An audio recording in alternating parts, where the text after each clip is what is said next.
Bukan, ini dia pelancong. Dia pergi ke Itali. Jadi balik dia menjangkiti seorang demi seorang ketiga generasi dan Assalamualaikum warahmatullahi wabarakatuh. Hari ini merupakan hari yang ke berapa dalam PKP tak ingat, tapi namanya bulan April, hari Isnin kali bukan hari ini. Jadi kita dikejutkan dengan kluster yang terbaru daripada kluster tablik, iaitu kluster yang mudah kita panggil dengan kluster Itali. Yang ini melibatkan pasien daripada kes 1580 yang telah menjangkiti hampir 37 orang, iaitu ahli keluarga ni lah.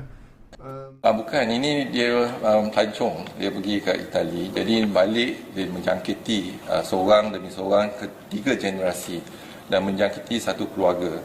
Dan ada kes yang pertama tu yang di discharge pada ward, walaupun dia positif tetapi menggunakan serologi protein negatif. Jadi bila negatif kita discharge pesakit tu, discharge ke rumah, balik rumah dan dijangkiti satu keluarga. Dan itulah yang kita nampak. Satu kes saja dia boleh menjangkiti sampai 37 orang dan ini menyebabkan kematian. Jadi adalah penting untuk kita untuk memberi maklumat kepada kementerian ataupun kepada healthcare workers yang berdepan dengan pesakit tersebut.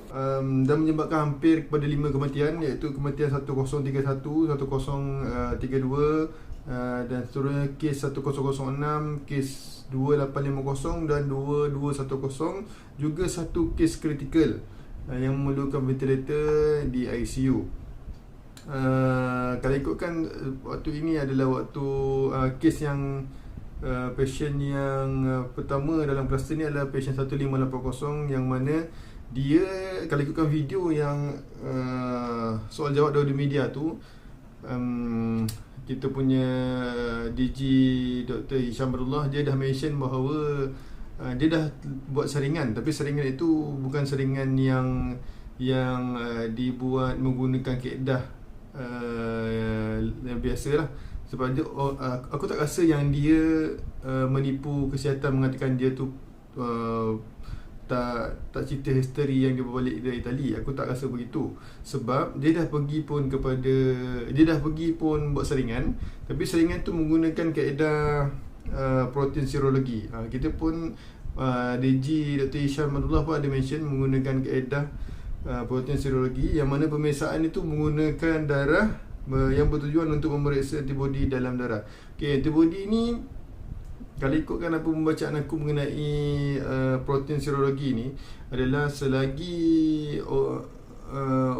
selagi badan kita akan detect menggunakan darah, dan kita nak tengok dalam darah tu dah wujud antibody untuk orang tu melawan penyakit atau tidak. Penyakit tu atau tidak lah. Kalau selagi tak ada antibody tu, maknanya orang tu tak dijangkiti. Itulah pada kaedah awal yang digunakan.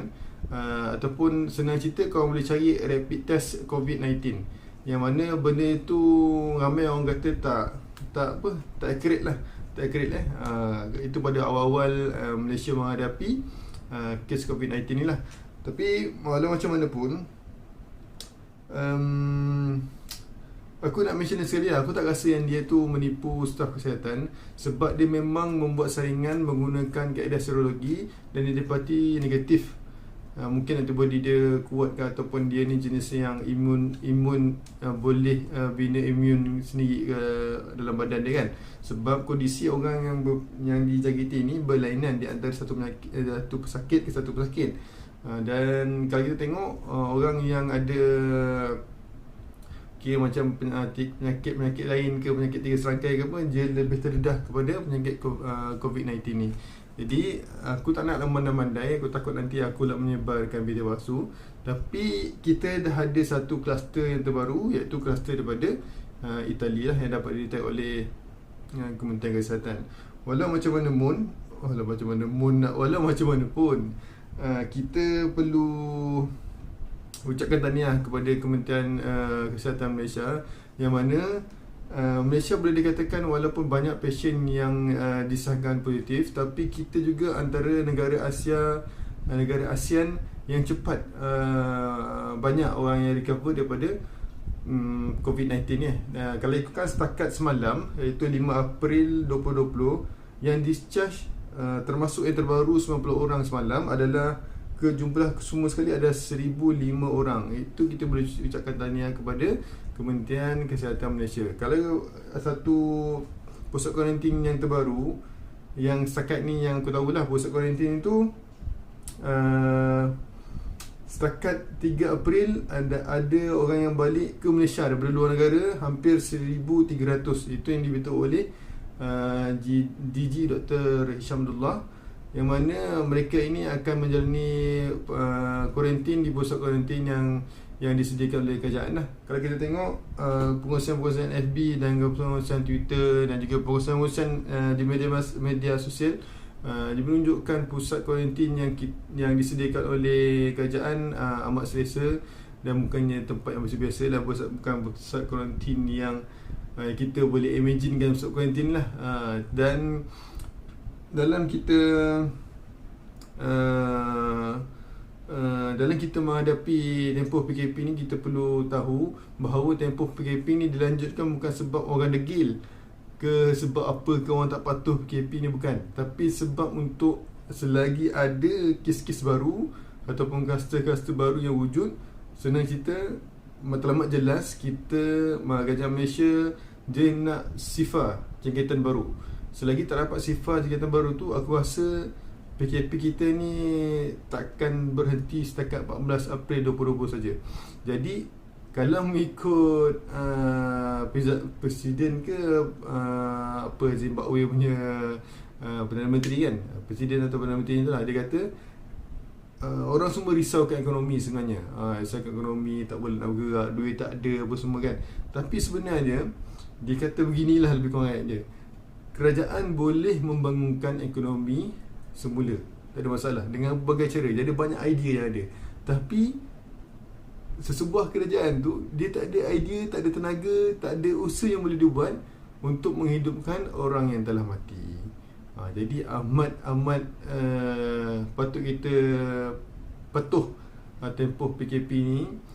Selalu dalam tempoh PKP ni pun MKN selalu jelaskan melalui Menteri Pertahanan kita, iaitu Datuk Seri Ismail Sabri, yang mengatakan hanya keluar jika perlu, hanya keluar untuk mendapatkan keperluan asas, dan jika keluar sekalipun tidak melebihi 10 km daripada tempat kediaman. Kalau keluar atas sebab kerja, perlu ada dokumen, bawa bil elektrik, bil air, sebab senang kita nak define kat mana korang duduk, polis nak tahu korang duduk kat mana, dan itu memudahkan kerja polis lah, sebab dia nak pegang balik ataupun dia nak sahkan balik yang 10 km tadi.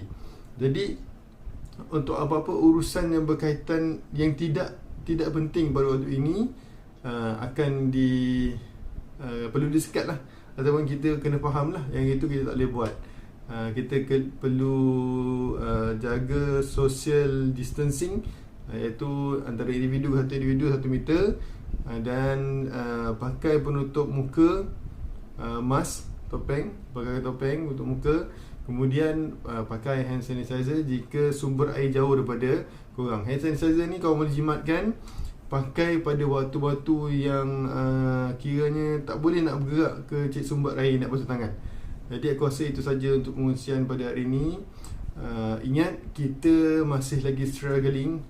Kementerian Kesihatan Malaysia masih lagi berusaha untuk dapatkan yang terbaik. Kita tak nak lagi memang kita nak flattenkan the curve, nak flatkan graf tu. Tapi masalahnya kita bukan saja nak flatkan graf, kita nak kawal penyebaran kes yang terbaru, dan kita nak sifar jangkitan COVID-19.